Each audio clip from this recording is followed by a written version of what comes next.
Hi, my name is Patrick.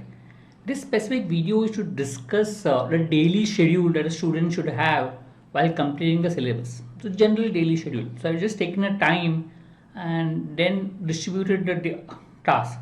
You should modify it based on your convenience, your constraints, etc. But it is just a general daily schedule that a student should have during CAT preparation. So we do have courses for CAT, other management entrance, GMAT, IPM, BBA, and for interview preparation. Coming for this, this video is for students who are still at the syllabus stage for CAT preparation. So people who are still completing the syllabus, either you're starting with the syllabus or you're just going to complete it at a syllabus stage. So what needs to be done? So technically, if you're at the syllabus stage, you need to do the following. You need to do con practice, you need to do DILR practice, you need to do reading, and you need to do calculation. These are 4 things that you need to do. It is compulsory as such. Optional, you can do puzzles, you can do verbal exercises like RCs, grammar, etc. and you can work on vocabulary. So these are optional that you can do. So compulsory and optional based on what I feel is required as far as CAT preparation is concerned. So normally you can distribute this time into different categories. So I would put it as slots. Always distribute the whole preparation in different slots. Don't clutter at one point of time. Okay, that's one good way of preparing. So I'm assuming that you're preparing 4 hours daily. Now, if you're preparing for more hours, less hours, accordingly change. But say you're preparing for 4 hours. So I'll distribute like, let's say I'm preparing for 1 hour for reading. Maybe 2.5 hours for con, because con could be the weaker area. So maybe 2.5 hour for con. And maybe half an hour for DLR. So broken into 4 slots. So 1 hour slot 1 for reading. So maybe I'll get up in the morning and do reading at slot 1.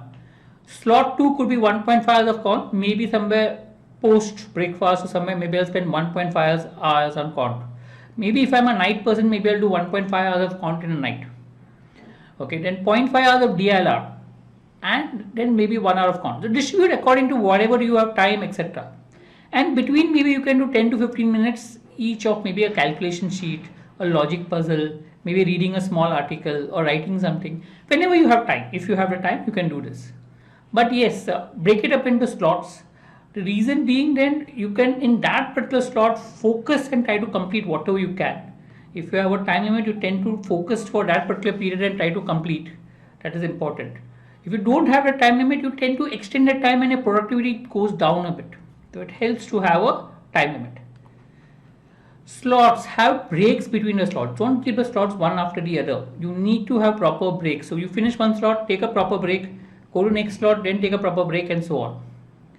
So break should help you keep your mind fresh. Okay, because whenever you're preparing for CAT, your mind should be fresh so that you can absorb whatever you're learning. So therefore, breaks. Also try and distribute time throughout the day. A little bit in the morning, a little bit in the evening, night, etc. But allocate more time for the time that you're comfortable. There are people who are night people who can study better at night, then spend more time in the night. There are people in morning people who can study better in the morning, spend more time in the morning. Based on your comfort level, you need to plan your slots.